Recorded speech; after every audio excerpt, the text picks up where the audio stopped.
तो जयपुर के एसएमएस अस्पताल में डॉक्टरों ने बड़ी सफलता हासिल की है। डॉक्टरों ने मरीज के शरीर से सबसे बड़ी लंबाई का स्पाइन ट्यूमर निकाला है। जयपुर की रहने वाली 30 वर्षीय लवीना की रीढ़ की हड्डी में फैले ट्यूमर को 8 घंटे तक चले ऑपरेशन के बाद डॉक्टरों ने निकाला।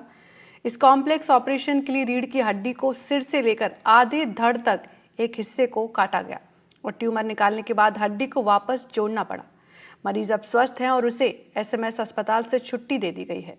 इस प्रकार के ऑपरेशन में भी हुए, लेकिन डॉक्टरों ने बताया कि दुनिया के किसी भी सरकारी अस्पताल में रीढ़ की हड्डी के इतने लंबे हिस्से का ऑपरेशन पहली बार हुआ है।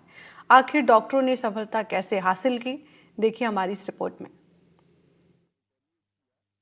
लवीना, कैसे लग रहा है तुम्हें? ठीक है जी, ठीक है।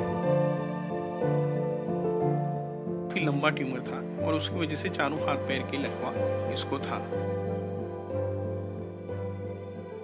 जयपुर के एसएमएस अस्पताल में डॉक्टरों ने मरीज के शरीर से सबसे अधिक लंबाई का स्पाइन ट्यूमर निकाला है। जयपुर की रहने वाली 30 साल की लवीना के रीढ़ की हड्डी में फैले ट्यूमर को 8 घंटे तक चले ऑपरेशन के बाद निकाला गया। इस दौरान रीढ़ की हड्डी सिर से लेकर आधे धड़ तक एक भाग में पीछे से काटी गई।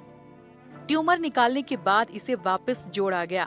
मरीज अब स्वस्थ हैं और उन्हें अस्पताल से छुट्टी दे दी गई है।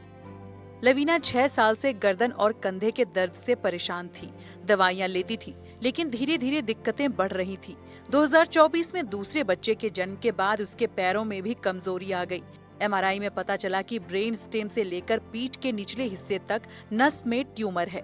इसका इलाज सिर्फ ऑपरेशन से ही संभव था, लेकिन इसमें लकवे का भी खतरा था। एम्स दिल्ली तक से मरीज और परिजन वापस लौट चुके थे। एसएमएस अस्पताल के न्यूरो सर्जरी विभाग के चिकित्सकों ने भरोसा दिलाया। डॉक्टर अचल शर्मा और डॉक्टर गौरव जैन ने मरीज का सफल ऑपरेशन किया। काफी लंबा ट्यूमर था और उसकी वजह से चारों हाथ पैर के लकवा इसको था फॉर द लास्ट 4-6 मंथ्स। और उसकी सर्जरी करने में रिस्क ये था कि 100%, 99 to 100% पैरालिसिस का रिस्क हो जाता है कई बार।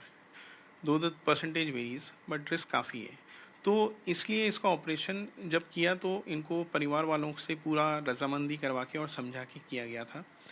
करने में हमने पूरी जो लेंथ थी, जो बैकबोन की लेंथ थी C1 से लेके नीचे तक, एक ही साथ निकाली और उसके बाद स्पाइनल कॉर्ड के बीच में से ट्यूमर को एक साथ एन ब्लॉक मतलब 1 पीस निकाला गया और वापस से उस पूरी हड्डी की पीस को वापस वहाँ जोड़ा गया। और अभी काफ़ी खुश हैं उसके घर वाले, और जो रिस्क था कि पैरालिसिस हो जाएगा वो नहीं हुआ है। इस ऑपरेशन के लिए निजी अस्पतालों ने मरीज से 8 से 10 लाख रुपए की डिमांड की थी। एसएमएस अस्पताल में ये इलाज बिल्कुल निःशुल्क हुआ।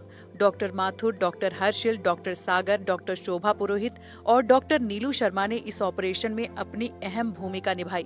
डॉक्टर गौरव जैन ने बताया कि दुनिया के किसी भी सरकारी अस्पताल में रीढ़ की हड्डी के इतने लंबे हिस्से का ऑपरेशन पहली बार हुआ है, वो भी किसी सरकारी अस्पताल में। इसे मेडिकल जर्नल में प्रकाशित होने के लिए भेजा गया है। जयपुर से संवाददाता सोमू आनंद की रिपोर्ट।